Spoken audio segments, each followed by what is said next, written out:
Hay fotografías que mienten. Sonríen desde un marco de madera. Prometen una felicidad que nunca existió. Una familia perfecta. Un padre.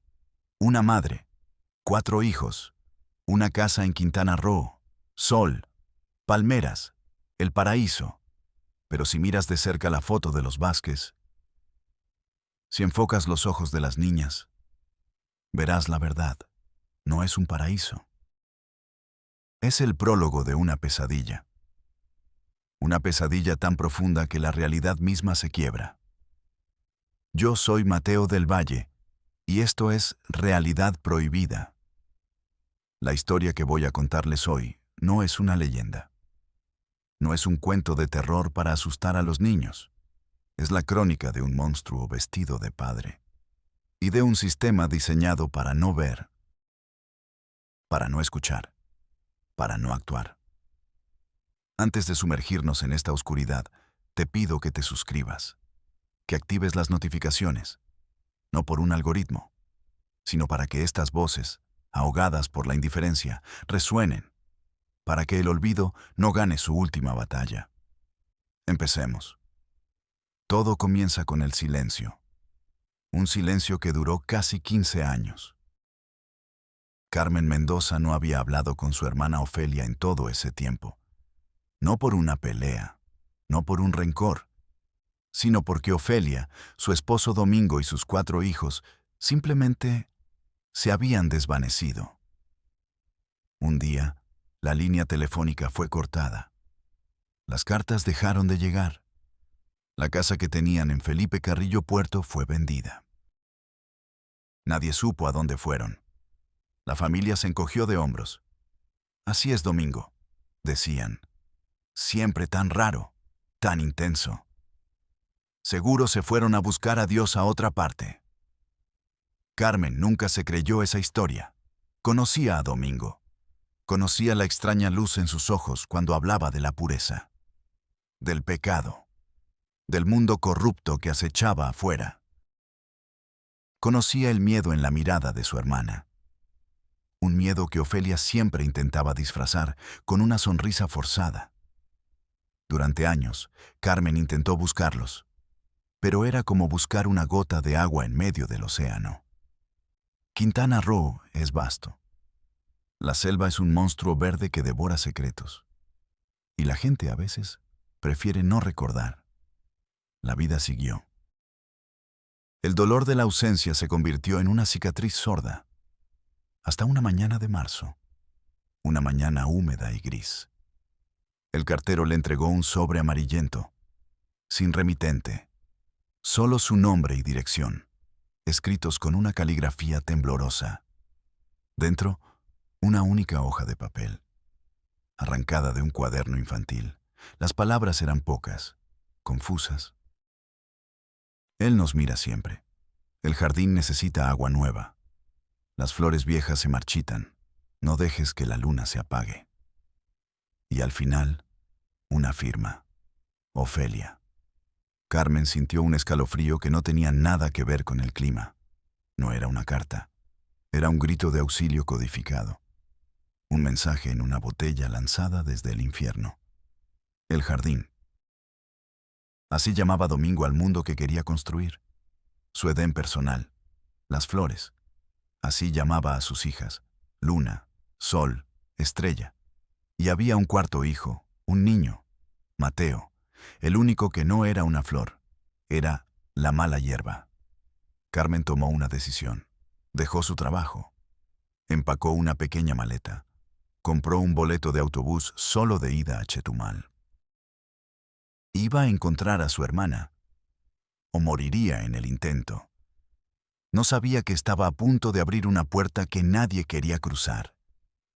La puerta a un horror que desafía la comprensión. Un secreto familiar podrido bajo el sol del Caribe. El viaje fue largo. Horas de carretera viendo pasar el mismo paisaje verde, una y otra vez. La selva parecía observarla. Juzgarla. En Chetumal empezó su búsqueda. Fue a oficinas de gobierno, archivos, registros. Nadie sabía nada de la familia Vázquez. Era como si la tierra se los hubiera tragado. Mostraba la vieja foto familiar. ¿Los ha visto?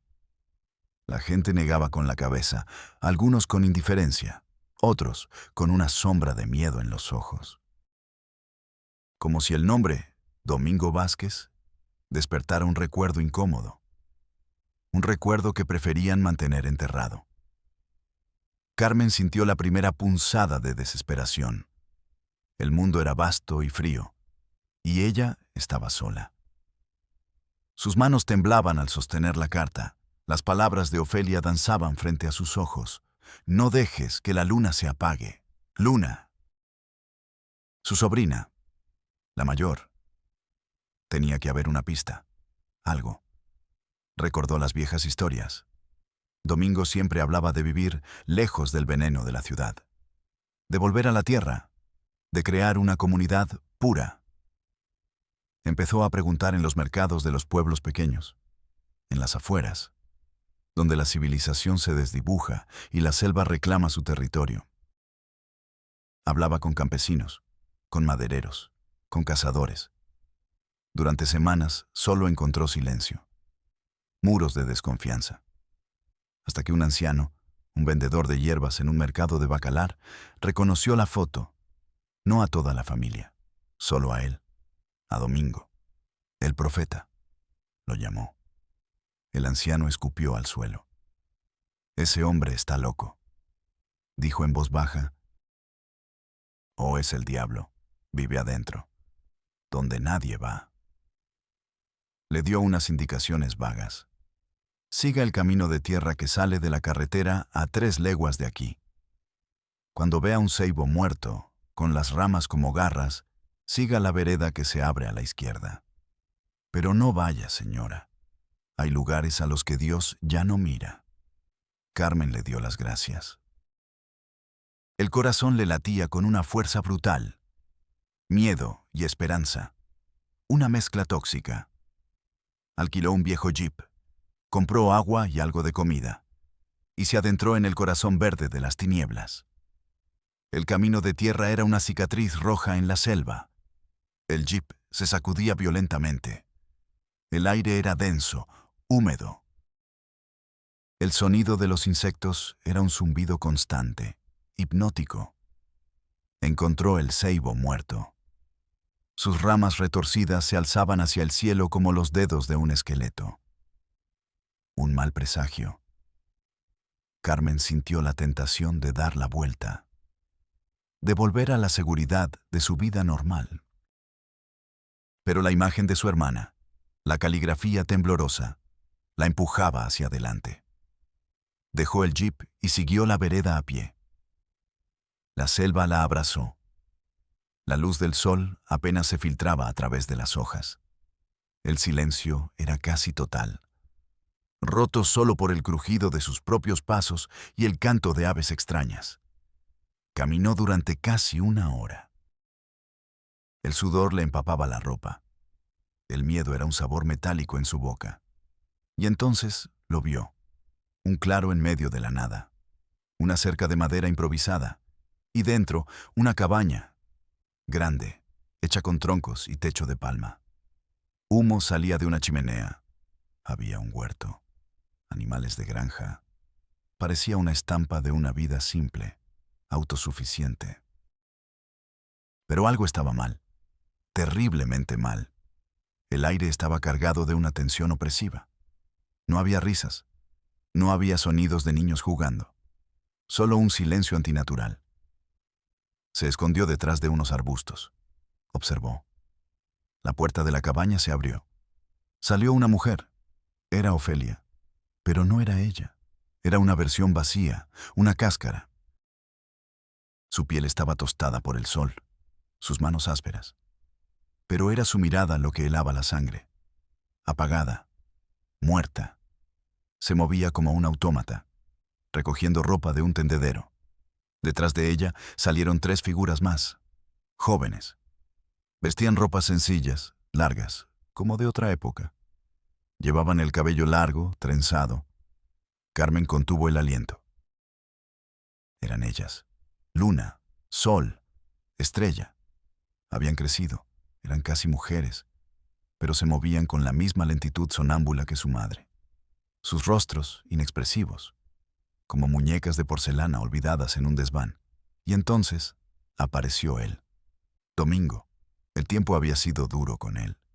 Su cabello era una maraña gris, su barba larga y descuidada. Pero sus ojos seguían teniendo el mismo fuego fanático, la misma intensidad aterradora. Salió al porche y se sentó en una mecedora. Las tres jóvenes se acercaron a él, no como hijas que saludan a un padre. Se arrodillaron a sus pies, una le quitó las botas, otra le masajeó los hombros. La tercera simplemente lo miraba, con una adoración que enfermaba. Domingo no les hablaba, solo asentía, con la mirada perdida en el horizonte. El rey en su castillo de locura. Carmen sintió que iba a vomitar.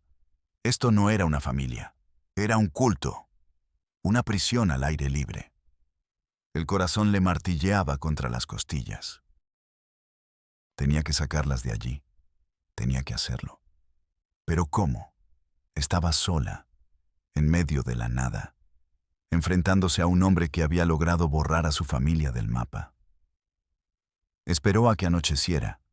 La selva se transformó en un lugar de sombras y sonidos amenazantes. Cada crujido, cada susurro del viento, parecía el paso de una bestia. Se acercó sigilosamente a la cabaña.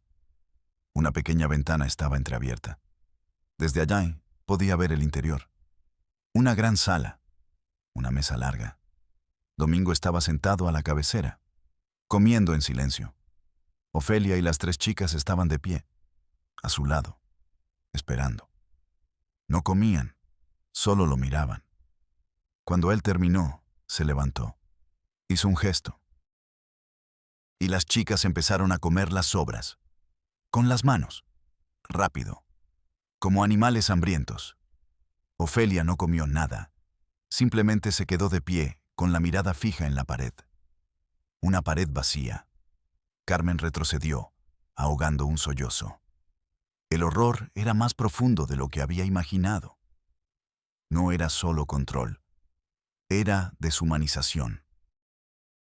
Vio a una de las chicas, la mayor, Luna, salir al patio trasero. Iba a buscar agua a un pozo. Era su oportunidad. Carmen corrió, agachada, hasta el pozo. Luna, susurró. La joven se sobresaltó. Sus ojos, grandes y asustados, se encontraron con los de Carmen. Por un segundo, Carmen vio un destello de reconocimiento. Un eco de la niña que fue. Soy yo, Luna, tu tía Carmen. La chica negó con la cabeza. El miedo en su rostro era absoluto. No debes estar aquí, susurró ella, su voz apenas audible. Mi señor se enfadará. ¿Mi señor? Component placement, preguntó Carmen, sintiendo un frío glacial. ¿Te refieres a tu padre? Luna asintió. Él es nuestro esposo, dijo la joven con una naturalidad que partía el alma. Somos sus esposas sagradas, las madres de la nueva humanidad. Carmen sintió que el suelo se abría bajo sus pies. Las piezas del rompecabezas encajaron, pero la imagen que formaron era monstruosa. ¿Y tu madre? Zrenia preguntó Carmen, la voz rota. Ella es la sirvienta. Ella nos sirve. Es su penitencia por sus pecados del mundo anterior. El aire se volvió irrespirable. Cada palabra de Luna era un golpe, un martillazo en el cráneo. Domingo no solo las había secuestrado, no solo las había aislado, las había quebrado, las había reprogramado. Había borrado la idea de padre, de hija, de madre, y la había reemplazado por una teología demente y perversa. ¿Y tu hermano, Mateo? Zrenia, se atrevió a preguntar Carmen. El rostro de Luna se contrajo en una mueca de dolor. La mala hierba fue arrancada del jardín hace mucho tiempo. Recitó, como si leyera un texto sagrado. Su impureza no podía manchar nuestro Edén. Desaparecido. También él. Luna, escúchame. Esto no es real. Él te ha mentido. A todas. Sois sus hijas. Sus hijas. Zrenia, suplicó Carmen. Pero los ojos de Luna volvieron a vaciarse. El adoctrinamiento era demasiado fuerte, demasiado profundo. Debes irte, repitió. Si te encuentra, te hará daño. Agarró el cubo de agua y corrió de vuelta a la cabaña, dejando a Carmen sola en la oscuridad, temblando, rota. El sabor a óxido en su boca era insoportable. El frío de la noche no era nada comparado con el frío que sentía en el alma. Se arrastró de vuelta a la selva. No durmió.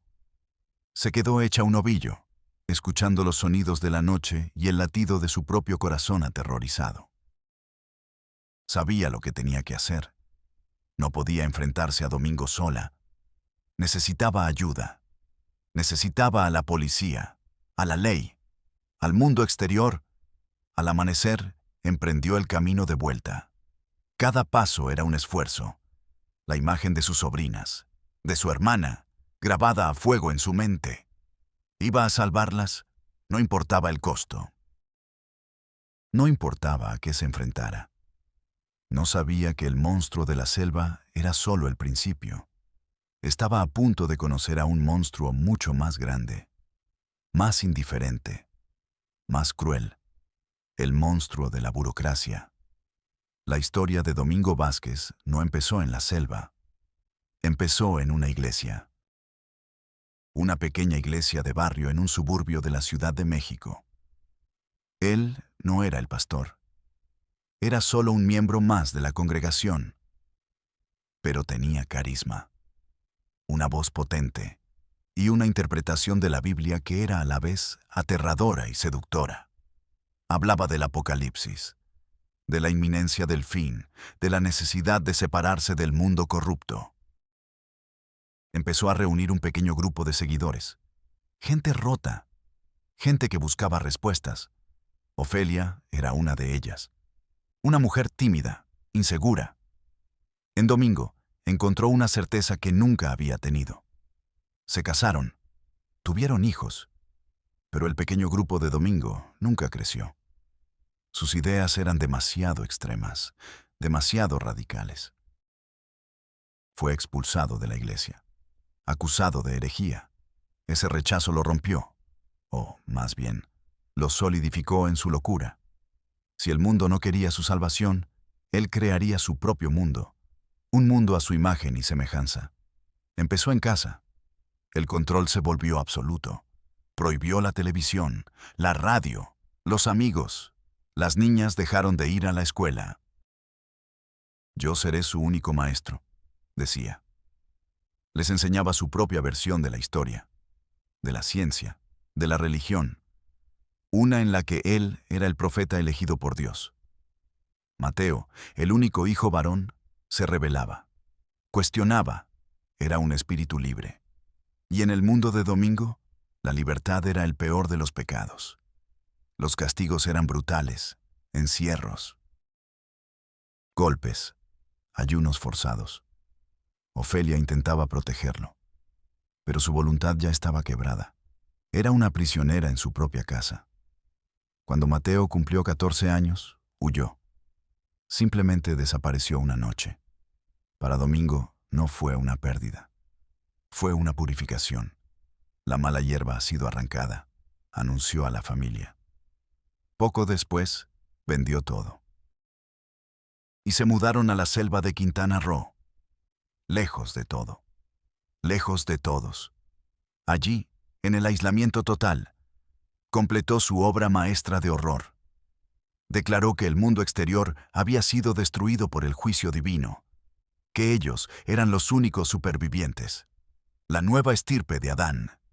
Y él, como Adán, necesitaba esposas para repoblar la tierra. Luna, la mayor, tenía apenas 13 años cuando tuvo lugar la primera llamada boda sagrada, una ceremonia extraña celebrada bajo la luz de la luna. Ofelia se vio forzada a participar en el ritual, entregando a su propia hija a su esposo. Después llegó el turno de Sol, y más tarde de Estrella. Y a su verdadera esposa, a Ofelia, la degradó al papel de sirvienta. Un recordatorio constante de su fracaso en el mundo anterior. 15 años. 15 años de este infierno verde. Un universo paralelo de abuso y locura. Mientras el mundo seguía girando. Mientras la gente iba a trabajar, veía la televisión, se quejaba del tráfico. A pocos kilómetros de distancia, una familia había dejado de existir. Y 3 niñas eran criadas como esposas por su propio padre. Este era el secreto que Carmen Mendoza llevaba en el alma cuando llegó, cubierta de lodo y desesperación, a la comisaría de policía más cercana, un pequeño edificio de concreto en el pueblo de Felipe Carrillo Puerto. Estaba a punto de descubrir que el horror tiene muchas caras, y la indiferencia es una de las más crueles. Carmen entró en la comisaría. El aire olía a café rancio y a papel viejo. Un ventilador de techo giraba perezosamente, moviendo el aire caliente. Un oficial, gordo y sudoroso, estaba sentado detrás de un escritorio. Miraba una telenovela en una pequeña televisión. Ni siquiera levantó la vista cuando Carmen se acercó. «Buenas tardes», dijo ella con la voz temblorosa. «Necesito reportar un crimen, un secuestro, abuso de menores». El oficial suspiró. Un suspiro largo, teatral, como si ella fuera la mayor molestia de su día. Bajó el volumen de la televisión con el control remoto. La miró por primera vez. Sus ojos estaban nublados por el aburrimiento. «A ver, señora, cuénteme», dijo, sin ningún interés. Carmen le contó todo. La desaparición de su hermana, la carta, la búsqueda, la cabaña en la selva, lo que vio, lo que Luna le dijo. Son sus esposas. Las tiene como esclavas. Component Placement terminó, con lágrimas en los ojos. El oficial la escuchó sin cambiar de expresión. Cuando terminó, se recostó en su silla. La silla crujió en protesta. «Mire, señora», empezó, con un tono condescendiente. «Usted viene de la ciudad, ¿verdad? Aquí las cosas son diferentes». Hizo una pausa. Bostezó. Un bostezo amplio, sin molestarse en taparse la boca. «Ese hombre, Domingo, lo conocemos. Es un tipo raro, un fanático religioso, pero no se mete con nadie. Vive su vida allá en el monte. ¿Que vive con su mujer y sus hijas? Pues es su familia, ¿no? Son asuntos de familia». Carmen no podía creer lo que estaba oyendo. Asuntos de familia. Pero no se mete con nadie. Vive su vida allá en el monte. ¿Que vive con su mujer y sus hijas? Pues es su familia, ¿no? Son asuntos de familia. Carmen no podía creer lo que estaba oyendo. ¿Asuntos de familia? Son menores, las está dañando, las mantiene retenidas, exclamó. El oficial soltó una risita. «Señora, las muchachas del monte a veces dicen cosas raras, son ignorantes. Y usted me dice que no ha visto a su hermana en 15 años. A lo mejor las cosas han cambiado. A lo mejor a ellas les gusta vivir así». Carmen sintió una oleada de rabia y náuseas. El mundo se desenfocaba. Las paredes de la oficina parecían acercarse. «Usted no va a hacer nada, ¿verdad?». Zrenia susurró. «No hay nada que hacer», sentenció el oficial, subiendo de nuevo el volumen de la televisión. «A menos que me traiga una denuncia formal, firmada por las víctimas, o una orden de un juez. Mientras tanto, son solo chismes, y yo tengo mucho trabajo». Señaló una pila de papeles en su escritorio. La telenovela volvió a llenar el silencio. Carmen se quedó de pie un momento. Paralizada. El sistema no estaba roto. Estaba diseñado así. para protegerse a sí mismo, para mantener el status quo, para ignorar los gritos que vienen de la selva, salió de la comisaría. El sol del mediodía la golpeó como un puño. Se sentó en la acera. Lloró. Lloró de rabia, de impotencia. El frío de la oficina del policía se le había metido en los huesos. Un frío que no se iría fácilmente. Pero no se rindió. Si la policía local no la ayudaba, iría más arriba. Viajó a Chetumal, la capital del estado. Buscó la Fiscalía General del Estado. Un edificio moderno, imponente, con aire acondicionado y guardias de seguridad. Aquí, pensó, la escucharían. Esperó 3 horas en una sala de espera con sillas de plástico naranja. Finalmente, la recibió una funcionaria. Una mujer joven, con un traje impecable y una mirada cansada. Carmen volvió a contar su historia, esta vez con más calma, presentando los hechos de forma ordenada. La funcionaria la escuchaba, tecleando notas en su computadora. Asentía de vez en cuando. Entiendo, decía. Comprendo. Cuando Carmen terminó, la funcionaria la miró por encima de sus gafas. Bien, señora Mendoza. Suena muy grave, dijo, con un tono que no denotaba ninguna gravedad. Pero aquí tenemos un problema de procedimiento. ¿Procedimiento? Zrenia repitió Carmen. Sí. Usted está denunciando varios posibles delitos. Abuso, privación ilegal de la libertad, quizás hasta trata de personas. Pero no tenemos víctimas que denuncien. No tenemos cuerpos. No tenemos evidencia física. Le dio la vuelta a su monitor. Le mostró un formulario en la pantalla. Lo que podemos hacer por ahora, continuó, es abrir un expediente por personas desaparecidas. Específicamente por sus sobrinas y su hermana, ya que usted no tiene contacto con ellas. Pero no están desaparecidas. Yo sé dónde están. Zrenia, exclamó Carmen. Para el sistema sí lo están, dijo la funcionaria con una paciencia irritante. No están localizables para sus familiares. No están registradas en ningún censo reciente. Legalmente, su estatus es de desaparecidas. Carmen sintió que estaba en un mal sueño, una pesadilla burocrática. Cuando Carmen regresó a la oficina con las pruebas, un superior le dijo, con la mirada perdida en un monitor: Señora Mendoza, ahora esto es un caso de personas desaparecidas. Eso le corresponde a otra dependencia. Llene el formato 2B. La funcionaria señaló una ventanilla al final del pasillo. Por favor, vaya a esa ventanilla. Pida el formato 2B. Llene uno por cada familiar desaparecido. Adjunte copias de sus actas de nacimiento y una foto reciente, si la tiene. Una vez que lo entregue, se le asignará un número de folio y se iniciará la investigación. El sistema no buscaba justicia. Buscaba ordenar el horror en carpetas, clasificarlo, archivarlo hasta que fuera olvidado. ¿Y cuánto tardará la investigación? Zrenia preguntó Carmen, sintiendo su última esperanza desvanecerse. La funcionaria se encogió de hombros. Depende de la carga de trabajo. Puede ser meses, años incluso. Hay muchos casos, señora. Le dio una sonrisa que no llegó a sus ojos.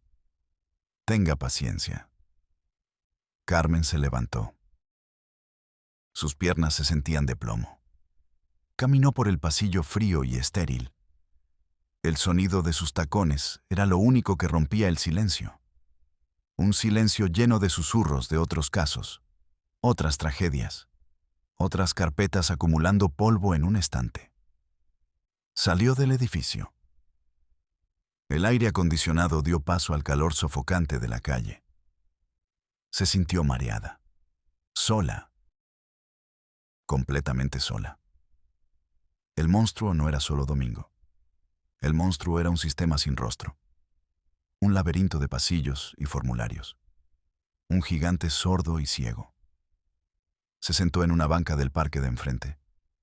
Miró el imponente edificio de la fiscalía. Parecía una fortaleza, diseñada no para proteger a los débiles, sino para mantenerlos fuera. Por primera vez, entendió la desesperación de su hermana Ofelia. La sensación de estar atrapada en una realidad de la que nadie puede salvarte. ¿Por qué a nadie le importa? Pasaron semanas de llamadas telefónicas sin respuesta, de visitas a oficinas donde le decían que su caso está en proceso. El dinero se le estaba acabando. Vivía en un pequeño cuarto de hotel que olía a humedad. Comía una vez al día. La desesperación era un compañero constante, una sombra que la seguía a todas partes. Probó con la Comisión de Derechos Humanos. La escucharon con amabilidad, con compasión. Le ofrecieron café. Le dijeron que su historia era terrible y preocupante. Le prometieron enviar una recomendación a la fiscalía. Más papeles, más burocracia, más tiempo perdido mientras sus sobrinas seguían atrapadas en el infierno. Una noche, en su cuarto de hotel, Carmen se derrumbó. Se miró al espejo. Vio a una mujer demacrada, con ojeras profundas y una mirada de animal acosado. Estaba perdiendo. El sistema la estaba devorando. La estaba convirtiendo en una carpeta más, en un número de folio. Fue entonces cuando tuvo una idea, una última y desesperada idea. Si el sistema no quería escucharla, tal vez el mundo sí lo haría. Recordó a un periodista que había conocido años atrás, un hombre que trabajaba para un pequeño periódico digital. Un medio independiente, conocido por publicar las historias que nadie más se atrevía a tocar. Buscó su número. Marcó. Le temblaba la mano. El periodista contestó. Carmen le contó todo, sin pausas, sin adornos, el horror puro y duro. Hubo un largo silencio al otro lado de la línea. Por un momento, Carmen pensó que le había colgado. Pero entonces, el periodista habló. Su voz era grave, seria. ¿Dónde está usted ahora? Voy para allá. La historia se publicó 2 días después, con un titular que sacudió a todo el estado. El Edén del horror, el padre que crió a sus hijas como esposas en la selva de Quintana Roo. El artículo se hizo viral. Corrió como la pólvora por las redes sociales.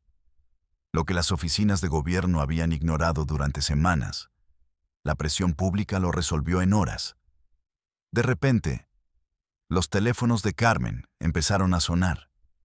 Era la fiscalía, la policía estatal, derechos humanos. Todos querían hablar con ella. Todos estaban profundamente consternados. Todos prometían acción inmediata. El monstruo burocrático, que había estado dormido, se despertó de repente. No por un sentido de justicia, sino por miedo al escándalo. Al día siguiente, un convoy de patrullas y vehículos de la fiscalía se adentró en la selva. Con ellos iban psicólogos, médicos y periodistas. Y Carmen. Llegaron a la cabaña. La encontraron tal y como Carmen la había descrito. Un oasis de locura en medio de la nada. Domingo los recibió con calma, con la arrogancia de un profeta que ve cumplirse sus vaticinios. El mundo corrupto ha venido a destruir mi paraíso, dijo. No opuso resistencia. Parecía disfrutar del espectáculo. El rescate fue una escena caótica y desgarradora. Ofelia estaba en un rincón, catatónica, meciéndose hacia adelante y hacia atrás. No reconoció a Carmen. Las chicas, Luna, Sol y Estrella, reaccionaron con pánico y agresividad. Gritaban, lloraban, llamaban a Domingo «mi señor». Decían que los rescatadores eran demonios, venidos a llevárselas al infierno. tuvieron que sedarlas para poder sacarlas de allí. Verlas así, luchando por quedarse en su propia prisión, fue lo más doloroso para Carmen. La victoria se sentía como una derrota. El sistema, que había fallado en protegerlas, ahora se colgaba la medalla del rescate. Las cámaras de televisión filmaban todo. Los funcionarios daban entrevistas, hablando de un operativo exitoso y el compromiso del gobierno con las víctimas. Nadie hablaba del por qué habían tardado tanto. Nadie mencionaba las semanas de indiferencia, las puertas cerradas, los formularios inútiles. La historia no termina ahí. Porque en la vida real, los finales felices son raros. Domingo Vázquez fue sentenciado a más de 100 años de prisión. Nunca mostró arrepentimiento. En el juicio, se declaró un mártir. Un hombre perseguido por sus creencias. Ofelia fue internada en una institución psiquiátrica. Nunca recuperó el habla. Vive en su propio mundo de silencio. Un silencio que es quizás su única defensa contra el recuerdo. Las chicas fueron llevadas a un refugio especializado. Su recuperación es un camino largo, doloroso, lleno de altibajos. Tienen que reaprender el mundo.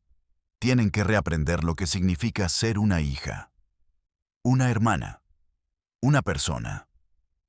A veces, los terapeutas las encuentran dibujando.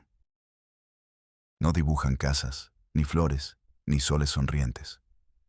Dibujan una cabaña en medio de un mar de árboles verdes. Un recuerdo de su único hogar conocido. Una prisión que, para una parte de ellas, siempre será el paraíso perdido. Y Mateo, el hijo que escapó, la mala hierba, apareció cuando la noticia se hizo pública. Es un hombre joven, lleno de cicatrices visibles e invisibles.